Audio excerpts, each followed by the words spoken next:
l'entrée des joueuses. C'est tout de suite la 20e journée d'Arkema Première League qui voit s'opposer l'en avant Guingamp à Montpellier. Donc c'est compliqué pour les Montpelliéraines de jouer sur les côtés parce qu'elles sont directement pris en marquage. Et Rastocle qui va peut-être trouver Kadzéré. On s'est passé à côté, Marie-Morgane Sieber la touche, je pense, on voit pas très bien de là où on est placé.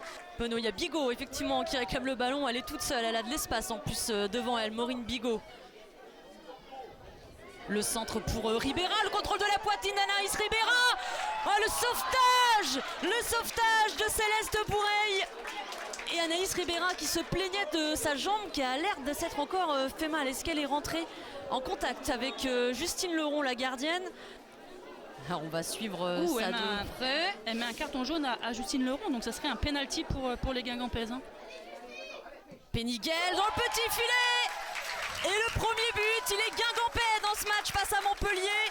Penalty parfaitement tiré par la capitaine guingampaise. Aucune chance pour Justine Leron. La pause se siffle à l'instant avec donc contre le cours du jeu, Guingamp qui mène 1-0 face à Montpellier. Les Guingampaises qui font moins d'erreurs techniques aussi par rapport à d'autres matchs qu'on a pu commenter, Audrey. Elles arrivent quand même à bien se trouver comme ici avec Péniguel et Donary.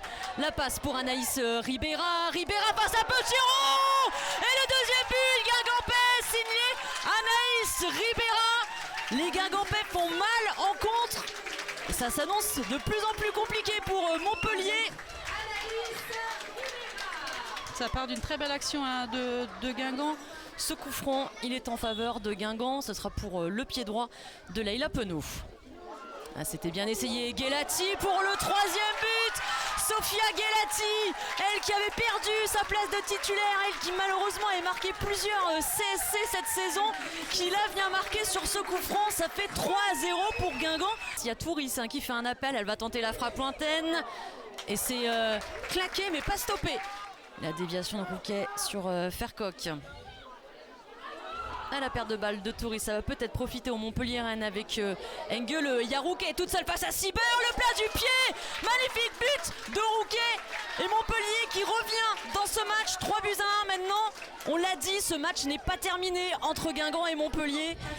Et les Montpellier-Rennes, encore une fois, après la 75e minute, marquent un but. Elles ont couru quelques kilomètres, mais on le voit. Oh, le contre là de Daoudi qui a pu reprendre ce ballon. Il y a Samba qui va courir très vite dans la surface de réparation. Elle va être servie. Samba à la remise. Il y a Alison Péniguel dernière. Oh là là, l'arrêt de Justine Leron en deux temps, mais c'est stoppé par la gardienne de Montpellier. Et c'est la fin de ce match. Deuxième victoire des Guingampaises en Arkema Première League. Le maintien n'est pas acquis, c'est terminé pour les Guingampaises qu'on retrouvera en deuxième division la saison prochaine. Mais aujourd'hui, elles ont montré un autre visage, un beau visage.